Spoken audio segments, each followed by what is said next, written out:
Hai, Assalamualaikum. Waalaikumsalam cikgu. Semua dah masuk? Dah cikgu. Semua datang ya hari ni? Okey, semua dah masuk. Siapa yang line internet slow boleh off camera. Siapa yang line laju boleh lah on camera kan. Termajuk kat sini, takkan semua line slow. Okey, sesiapa ingat kelas lepas kita belajar apa? Bahagian fungsian ICT cikgu. Betul, kita ada belajar pasal bahagian fungsian ICT. So hari ni kita nak move forward lah daripada bahagian fungsian ICT. Kita akan move forward kepada bahagian fungsian R&D. Siapa boleh volunteer nak cakap R&D tu apa ke? R tu research, D tu development cikgu.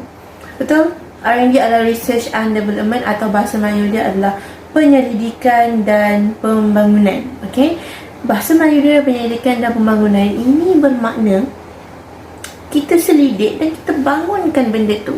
So dalam arti kata lain, siapa yang boleh faham bila kita selidik, kita bangun, itu dipanggil apa? Macam menaik taraf ke cikgu? Bagus awak dia bertanya, awak je jawab tak apa, bagus-bagus. Betul, kita menaik taraf kan? Kita menaik taraf, kita upgrade benda tu. So itulah yang secara kasarnya lah bila orang tahu research and development ni apa. Kita selidik, kita bangunkan.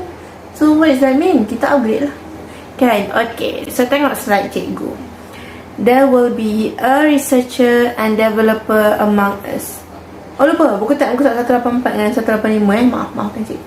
Hari ni bab kita sikit je, tajuk kita sikit je. So kita actually benda ni kita akan banyak belajar pasal R&D di dalam perniagaan sebenar lah. Cikgu akan tunjuk sekejap lagi. Okay, kenapa cikgu cakap there will be a researcher and developer among us? That's mean kita tak tahu masa depan kita jadi apa kan. Satu cikgu selalu cakap korang belajar waktu tu. Okay, mana tahu satu hari nanti kau jadi researcher, jadi developer kan. Cikgu pun tak terfikir bila cikgu. So kat sini belajar, dengar apa cikgu cakap. Okay, so semua harap ada pen dengan kertas kat tangan lah Okay, cikgu tak nak paksa awak buat nota. Cikgu tak nak paksa, awak dah cukup besar. So awak catatlah mana isi penting, mana poin penting, catat. Okay, so kita bergerak kepada slide seterusnya. Setiap nota jangan lupa tulis hari dengan tarikh nanti kan tertukar kan. Okay, so hari ni adalah hari Jumaat 23 hari bulan 7. Dan macam biasa, sebelum kita start apa-apa pun kita akan cakap pasal objektif pembelajaran. Setiap apa yang kita buat kena ada objektif. Kenapa awak masuk kelas hari ni ada objektif? Okay, so objektif saya mengajar awak pada hari ini adalah supaya pada akhir topik ni awak dapat kelaskan setiap tugas dengan fungsian dia. So awak tahu, okay, tugas ni bahagian fungsian mana buat, tugas ni bahagian fungsian mana buat. Okay, dan nampak tu dia dah bagi warning, please keep quiet and stay focused. Hebat yang dia bagi warning. Okay, so saya harap awak boleh faham objektif kita pada kali ini. Objektif kita supaya awak semua dapat kelaskan tugas bagi setiap bahagian. Okay, tak adalah awak tertukar nanti sekarang buat ni, itu bahagian apa, ini bahagian ni, oh dah tertukar. Tak nak, saya tak nak benda tu. So siapa yang tak faham boleh tanya, jangan diam. Saya tak marah, saya tak makan orang. Okay, okay, so kita boleh bergerak semua. Okay, ada yang sangkut? Okey cikgu. Kita boleh bergerak kepada slide seterusnya. Apa itu R&D? Okay, so apa itu R&D? Research and Development, ataupun penyelidikan dan pembangunan. Apa tu penyelidikan dan pembangunan ni? Okay, so penyelidikan dan pembangunan ni dia akan melibatkan dua perkara. First tadi kawan awak dah cakap upgrade. Kalau upgrade ni apa? Produk baru ke produk lama? Betul, produk lama yang kita naik taraf, itu upgrade. Itu R&D buat. R&D buat, okay, first R&D naik taraf produk sedia ada. Jangan cakap produk lama, okay, naik taraf produk sedia ada. Dan second elemen dia adalah melibatkan pembangunan produk baru. Maksudnya dekat sini, research and development ni dia boleh decide dia nak upgrade produk sedia ada ataupun dia nak keluarkan produk baru. Contoh awak boleh tengok kat sini kan. Proton Saga. Proton Saga di upgrade ke ataupun produk baru? Produk yang di-upgrade, cikgu. Betul, Proton Saga di upgrade. Okay, semua orang tahu Proton Saga tu kereta pertama Malaysia. So, dia upgrade. Jadi sekarang Saga ada 3 bentuk dah. Okay, dia upgrade. Itu upgrade. Tapi Proton X70 dia upgrade ke baru? Baru. Produk baru, betul. Okay, sebab Proton rasa okay, aku ni tak bawa keluar lagi ni. Aku tak bawa keluar SUV lagi. Okay, why not kita try marketkan SUV. Sebab dia dah research kan. Dia dah develop satu SUV di bawah nama Proton. Okay, dia develop satu SUV di bawah nama Proton dan mampu milik SUV Honda, SUV apa lagi yang keluarkan SUV, Range Rover, semua tak semua orang mampu beli. So Proton decide, okay, why not aku keluarkan SUV harga mampu beli, harga mesra rakyat. Proton ni apa? Proton ni kan Malaysia punya. Okay, so dia bawa lah keluar. Dan benda tu meletup sebab akhirnya rakyat dapat memiliki SUV yang mampu milik. Dapat ada SUV walaupun sebelum ni dapat SUV mahal lah dapat SUV. So sebab Proton bawa keluar, okey, saya boleh beli SUV. Macam tu, boleh. Dan R&D juga tergolong dalam aktiviti rekaan produk. Okey, macam saya cakap tadi lah, kita reka produk, reka produk macam ni. Okay, saya tunjuk awak ni. Ini contoh Contohnya ini. Dulu kas dia tuang, tepek. Lepas tu dia orang research. Orang kata bazir. Kadang tuang tumpah. Dan dia develop satu bekas baru. Spray. Nak develop ni kita kena buat reka. Betul. So dia reka. Okay, boleh faham? Ada apa masalah? Faham, cikgu. So seterusnya kita pergi kepada what is the role of R&D department. Cikgu alih slide. Okay, setiap bahagian fungsian ada tujuan dia. Kan, kalau tak buat apa company nak upgrade bahagian fungsian ni, nak upgrade bahagian fungsian tu, banyak cost. So sebab itulah saya kata setiap bahagian fungsian ada tujuan. Ada tujuan dia sendiri. Dapat kita lihat tujuan pertama dia adalah untuk kita upgrade tingkat pengeluaran dan juga kaedah pemasaran produk. Contohnya kita selidik medium yang paling laku kalau kita buat marketing kat situ.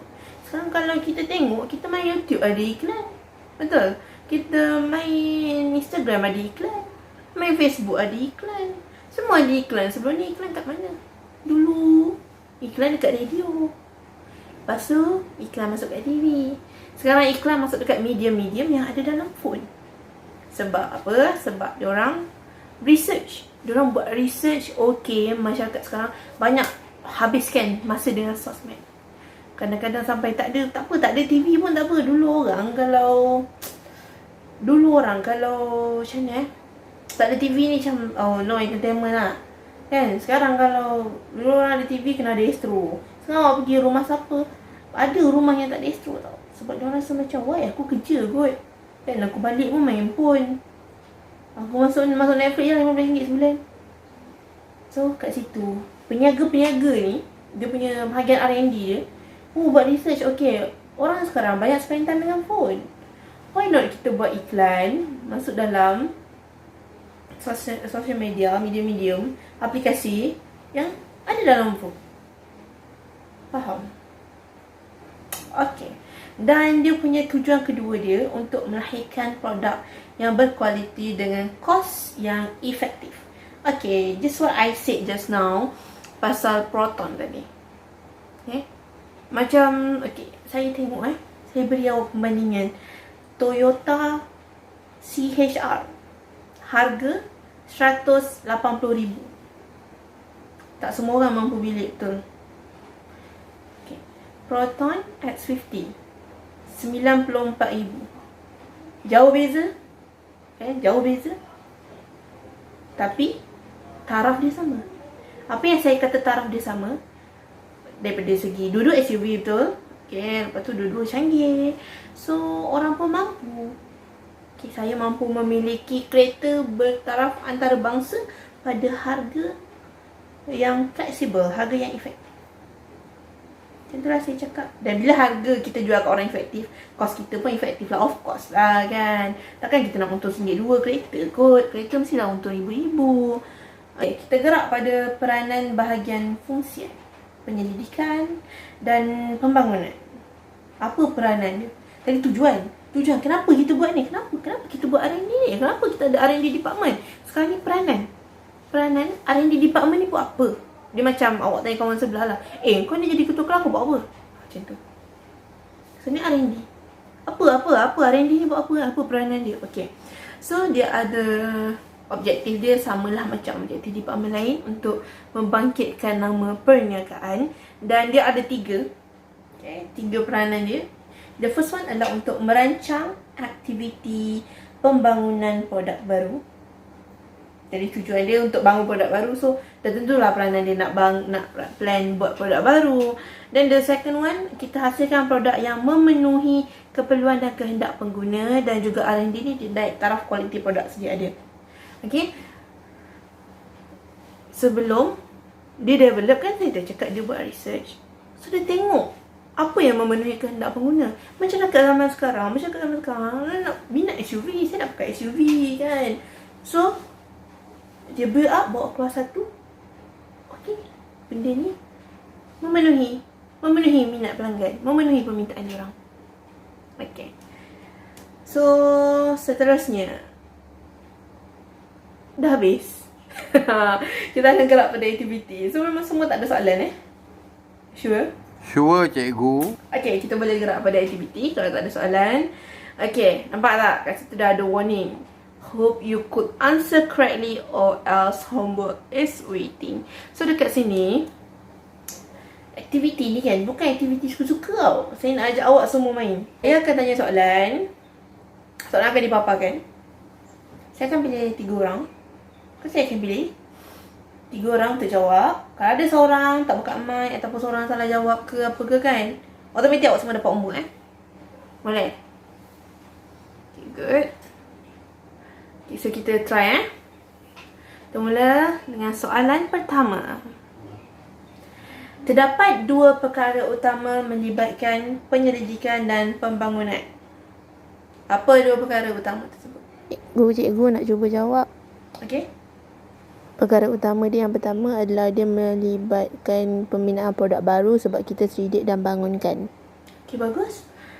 Allah, terlepas pula jawapan. Okay, seterusnya Hafiz. Kalau produk tu produk sedia ada, kita boleh upgrade dia jadi sesuatu yang bagus daripada asal. Okay, seterusnya Aina.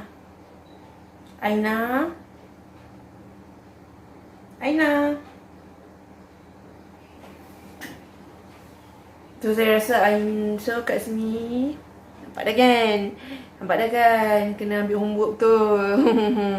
Okay, so kita bergerak pada soalan seterusnya. Tak apa, jangan risau. Soalan seterusnya, nyatakan kelebihan dan kekurangan sepanjang pelaksanaan penyelidikan dan pembangunan dijalankan. Teacher, can I try? Okay, silakan. Ada yang volunteer? Okey, dia macam ni. Kelebihan dia, kita dapat hasilkan produk yang bagus dan memenuhi keperluan pengguna. Manakala kelemahan dia, kita perlukan kos yang banyak lah untuk kita jalankan R&D ni. Okey, bagus. Betul. Sebabkan jawapan dia betul dan jawapan dia sangat mantap. So kita akan bergerak kepada soalan seterusnya. Okey, soalan seterusnya. Berikan satu contoh hasil daripada aktiviti R&D yang dijalankan oleh agensi kerajaan atau swasta untuk meningkatkan kualiti perkhidmatan pos. Saya boleh jawab. Maksudnya kata saya nak awak ambil satu company swasta ke kerajaan tu, dan awak boleh nampak apa hasil daripada R&D dia. Cikgu, saya mau cuba. Okay, Wong. Bagus. Saya nak ambil contoh JNT. Sebelum ini mereka sangat klasik, kita kena pergi untuk daftar. Tapi sekarang kita perlu daftar online sahaja sampai terus post barang. Betul tak, cikgu? Okay, betul. Betul, serius betul. Okay, bagus. Okay, so sekarang ni rasa dapat homework tak? Okay, dapat. Jangan risau, homework tu tak dapat. Jangan salahkan Aina. Jangan salahkan Aina, okay? Even semua jawab pun saya tetap akan bagi homework. Jangan salahkan dia. So, nampak tak butiran kerja sekolah tu? Salin dan jawab soalan dekat ruangan jom cuba. Kalau awak tengok dekat buku teks tu, muka surat 185 kan ada kotak kecil bawah tu kan? Ruangan jom cuba tu, salin soalan, salin jawapan. Okay? Salin soalan, salin jawapan. Saya nak awak hantar selewat-lewatnya Isnin ni sebab sekolah dah buka kan? Okay? Dah boleh datang sekolah. Saya nak awak hantar Isnin ni, hantar dekat bilik saya. Sebelum balik saya nak semua buku dah ada, okay? Janganlah nak hantar seorang-seorang pergi hantar. Pilih seorang, pilih ketua kelas ke apa, ketua kelas lah. Tolong hantar kat bilik saya. Letak kat tempat saya. Siapa yang tak buat, biasalah double. Kan? Okay, so ada apa-apa soalan? Memang tak ada soalan Saya macam risau tau sebab awak semua tak ada soalan. Ke sebab orang ini sikit sangat? Boleh faham, cikgu. Tak ada soalan. Okay, so itu sahaja untuk hari ni. Nampak tak? Sekian terima kasih. Sekian terima kasih. Jangan penat dengan ilmu. Sesungguhnya itulah bekalan masa depanmu. Jangan sesekali down. Okay, jangan sesekali rasa macam stress. Jangan rasa macam tu. Okay, jangan rasa macam aku fail SPM pun boleh buat duit. Jangan rasa macam tu, please. Okay, belajar elok. Saya halalkan semua ilmu saya pada hari ini. Terima kasih untuk kerjasama semua. So, sekian. Assalamualaikum warahmatullahi wabarakatuh.